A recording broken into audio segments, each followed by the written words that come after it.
Mark Raxton, the Molten Man, debuted for Marvel Comics in The Amazing Spider-Man number 28 in September of 1965.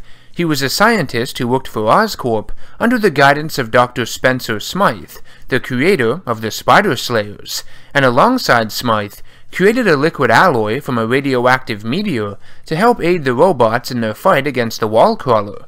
Wanting to make a profit off the substance, Raxton would steal it for himself, and during a scuffle with Smythe, would spill some of it on his body. Raxton would soon realize that the alloy had changed him, however, on his way to the hospital.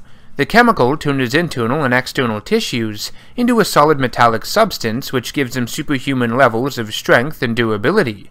His body was now able to generate and emit high levels of heat and radiation, making close combat with the villain extremely difficult.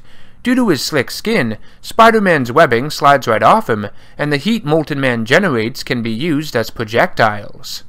Much like Spider-Man, who is a resourceful and intelligent character, more than just his web-slinging and wall-crawling abilities, Molten Man has brains to back up his brawn as well. With a degree in chemical engineering and experience as a scientist, Mark Raxton is able to counter most strategies that are used against him and his powers. This knowledge is handy too because his body's unstable state and high levels of radiation and heat are causing it to consume itself. If it reaches that critical point, his skin can actually melt off if he isn't careful. On several occasions, Raxton has had to look for solutions for this, stealing chemicals from a pharmaceutical company or meteor fragments from a museum, anything he thought would cure him, but of course nothing works. Eventually, Harry Osborn and Oscorp provide him with an antidote that removes the alloy from his body, as well as make him a special suit. He still retains his abilities, but it helps contain his radiation. Molten Man shares many similarities with the Batman Beyond villain Blight, in that the powerful radioactive energies their bodies emit are becoming more unstable as time passes, which is slowly killing them and breaking down their physiologies. Though I prefer the character of Blight over Molten Man, he's much more interesting. The idea of a villain being so strong that their power is actually destroying them, as well as possibly those around them, creating a race against the clock scenario, intrigues me. Though villainous, they want to live like anyone else would, and will stop at nothing to save themselves.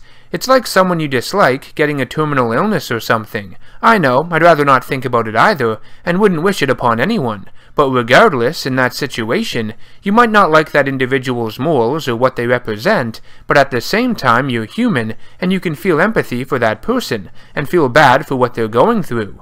Molten Man and Blight are bad people and have done bad things, but do they deserve what's happening to them? I might not be the right person to answer that question. Does anyone truly deserve anything? I don't really know. Another thing I wanted to bring up is the fact that Sandman debuted in 1963, Molten Man in 1965, and then Hydro Man in 1981, all Spider-Man villains who first appeared in Spider-Man comics. Why is that? What's with all these elemental-like villains, and why is it always Spider-Man having to fight them?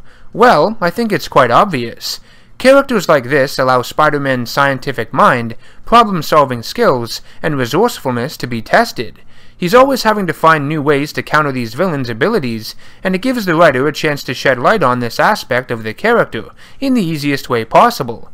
Though Sandman has always been the best of these three, in my opinion, Hydro Man and Molten Man are kind of one-dimensional and haven't been that prominent in Spider-Man stories. Compared to Sandman, they all still have a place and are strong foils for the hero. They highlight his scientific genius.